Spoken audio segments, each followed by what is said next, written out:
Hey, it's Don Skaggs with Empowered Inventing, the one place where we try to help you help other people by taking your great innovation, the right opportunity, mixing that with sound wisdom to turn them into real things like products and businesses that are successful. Now, today I want to talk to you a little bit about code words that you need to use in your journey of business and or inventing. And I want to talk about 5 code words, and there's a lot of words you can use when you're communicating with people and when you're talking to people. But sometimes it's not just what you're saying, but it's how you're saying it. You have to get the wording right to help the people to help them understand you better and to help them paint that picture in the minds of customers, of maybe potential licensees, potential distributors, the people that you are working with, even suppliers, people that you are working with in business need to be able to be on the same page with you, and communication is so important. So I want to talk to you about just kind of 5 code words that if you're using, because if you're using the wrong ones, you can end up just looking like a newbie. And you don't want to look like a newbie. You don't want to look like you don't know what you're doing. You don't want to look unprofessional. You really have to have those optics right. And part of the optics is the audio, the communication. Maybe it's not really called optics. I don't know. Anyway, if you use the words that are comfortable and friendly with other people, the words that they're comfortable with, maybe not the words you're comfortable with in the beginning. And by the way, these are words you need to become comfortable with. So again, you're both comfortable in the conversation, and the business meeting, or whatever it turns out to be, goes much, much better. Because if you use words that they're more comfortable and they're more friendly with, it can go a long way to gain their confidence and respect. So now, one word I want you to think of is the word, and actually I borrowed this from Stephen Key, thanks Stephen, is product developer. If you use the word inventor, and I know that word is becoming more accepted now in culture, but with a lot of people it's just not quite caught on yet, I don't think. And I think the word product developer just has a little more professional ring to it than inventor. And the word inventor, with some people, can conjure up these images of this wild-haired, crazy inventor, somebody that's just unstable and they just don't know where they're going to come from next. So, and by the way, when you say product developer, you also say product instead of invention. Again, it's more a professional term. It's more the terms that someone in that industry, whether it be manufacturing, whether it be sales, whatever it is more familiar and they're more comfortable with. Now, sometimes people will use those words, and still it's okay sometimes. But I'm just saying, overall, especially when first impressions are involved, you need to use the right words. And product developer is a very good word to use. Now, let's say you're looking for components. Like I said, this isn't just for sales. This isn't just for trying to find the right distributor. It's not just a licensee that you're looking for. Let's say you're looking for components. You're looking for all the materials that you need to be able to put this together to make it into a really good product that you're going to sell either in a business that you're going to license to someone else. And by the way, if you're going to license to someone else, you need to know that this product is manufacturable. And to do that, you sort of have to pretend you're going to make it yourself if you had the resources. If you're not going that route, you still have to be armed with that information. So if you're looking for components, use the word source.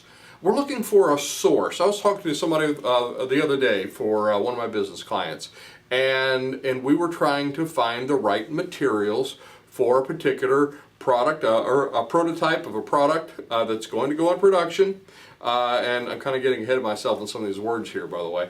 But we were looking for a source. So when I picked up the phone, I said, "Hi, I'm Don Skaggs for blah, blah, blah company, and we are looking for a source," meaning them, they would be the source of the material, for a new project we're working on. I didn't say, "We're an inventor and we're working on a prototype," and no. I couch it in very professional terms.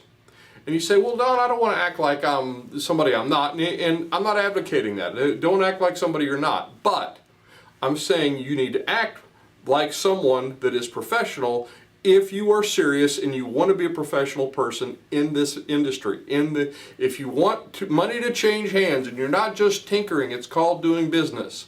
And if you're going to do business, you have to understand the lingo, you have to understand the language, and you have to present yourself as a professional person.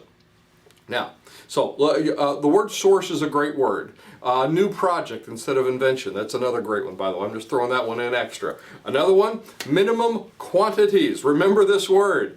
And again, when you're talking to suppliers, this is a great word.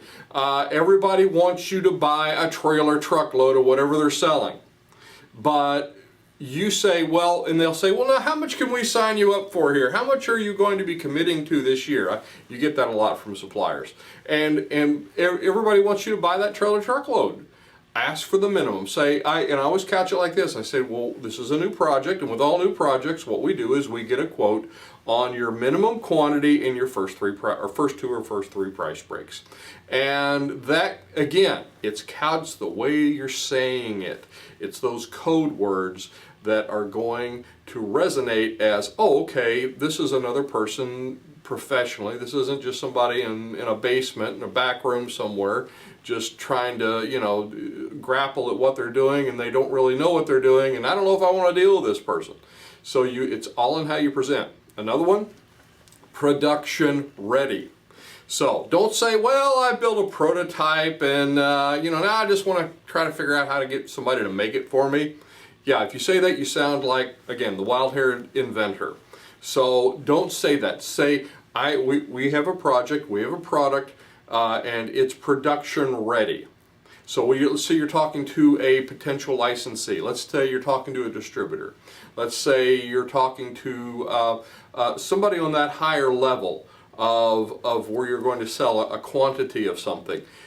Yes, it's production ready. And by the way, you don't say production ready unless you know it's production ready. And production ready, what I mean is you can flip a switch, you can pick up a phone, you can send an email, and bam, the production is started on this product. You've got everything else cooked, you've got it figured out. You know that you can go to production of these. You can make 100, you can make 1,000, you can make 100,000 of these, and you've got it all figured out ahead of time. It's the same thing you do when you're starting a Kickstarter. It's production ready. But production ready is a lot better to say than, well, I've got this prototype built, and now I'm just looking for a way to make it. So you're saying, no, we want this to be production ready. Can we work with you to do that? Or we have a product and we're ready to cut a deal for a license. By the way, these are production ready. We already have all this figured out. So lastly, budget. The word budget, yeah, the dreaded B word, it's the word budget.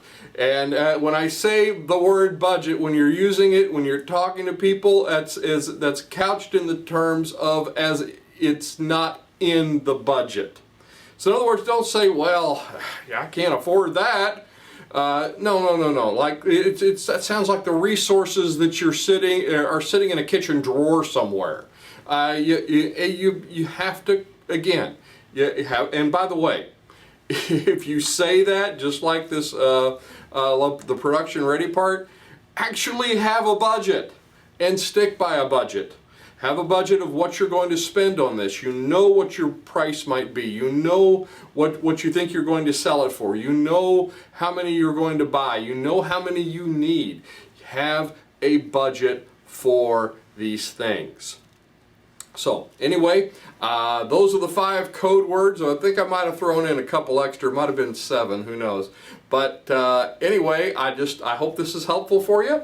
And if you like this video, if you like what we're doing here, please share it with a friend. Like and subscribe. Help us to build our tribe. Again, I'm Don Skaggs. This is Empowered Inventing TV. And I will look to see you at the next meeting, workshop, maybe one of our online classes, or on the next video.